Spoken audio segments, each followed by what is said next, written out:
Gabriel Attal is France's youngest ever and first openly gay prime minister. Gabriel Attal, seen in Paris on May 11, 2022, was named Tuesday as France's youngest ever prime minister, as President Emmanuel Macron seeks a fresh start for the rest of his term amid growing political pressure from the far right. Paris, France saw its youngest ever prime minister and first openly gay one named Tuesday as President Emmanuel Macron seeks a fresh start for the rest of his term amid growing political pressure from the far right. Gabriel Attal, 34, rose to prominence as the government spokesperson, then education minister, and had polled as the most popular minister in the outgoing government. His predecessor Elisabeth Borne resigned Monday following political turmoil over an immigration law that strengthens the government's ability to deport foreigners. Macron will work with Attal to name a new government in the coming days, though some key ministers are expected to stay on. "I know I can count on your energy and your commitment," Macron posted on X in a message to Attal.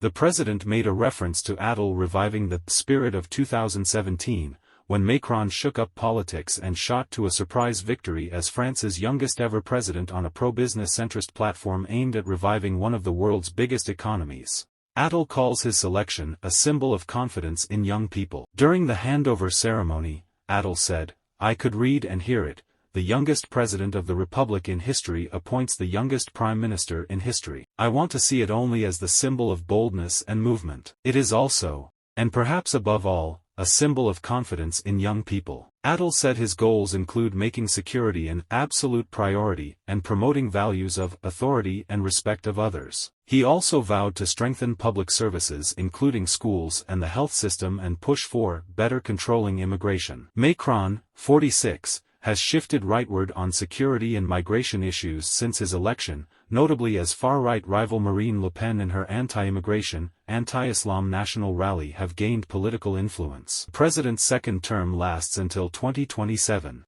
and he is constitutionally barred from a third consecutive term. Political observers have suggested that Macron, a staunch supporter of European integration, wants his new government to prepare for June's European Union elections, where far-right, anti-EU populists are expected to increase their influence. Critics from both left and right took aim at Attal for his limited experience, his Paris upbringing seen as out of touch with people struggling in the provinces, and his loyalty to the president. Le Pen posted on X, "What can the French expect from this fourth prime minister and fifth government in 7 years, under Macron? Nothing," calling on voters instead to choose her party in the European elections. In a statement, Éric Ciotti, head of the Conservative Party the Republicans, said, "France urgently needs action, it needs a different approach." The Republicans would remain a responsible opposition to the centrist government, he added. The founder of the hard-left France Unbowed Party, Jean-Luc Mélenchon, writing on X,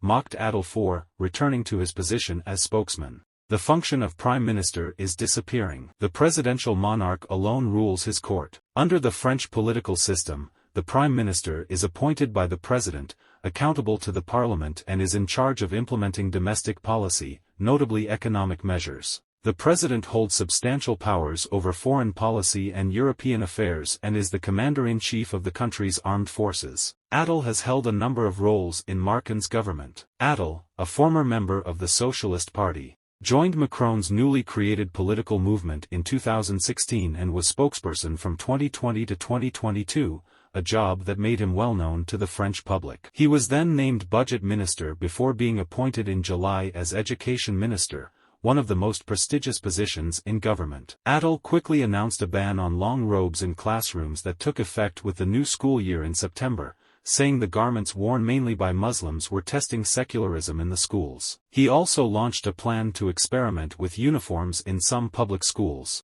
as part of efforts to move the focus away from clothes and reduce school bullying. Attal recently detailed on national television TF1 how he suffered bullying at middle school, including homophobic harassment. Attal will face the same obstacle as his predecessor. Macron centrists lost their majority in parliament last year, forcing the government into political maneuvering and using special constitutional powers to be able to pass laws. The tough negotiations over the immigration bill and heated parliament debate raised questions over the ability of Borne's government to pass major legislation. Borne also faced mass protests last year, often marred by violence, against a law to increase the retirement age from 62 to 64, and days of riots across France triggered by the deadly police shooting of a teen. Borne left office saying she's proud of the work done over the last 20 months that allowed her government to pass the budget, the pension reform, the immigration law and more than 50 other texts designed to meet the challenges faced by our country. Interior Minister Gérald Darmanin,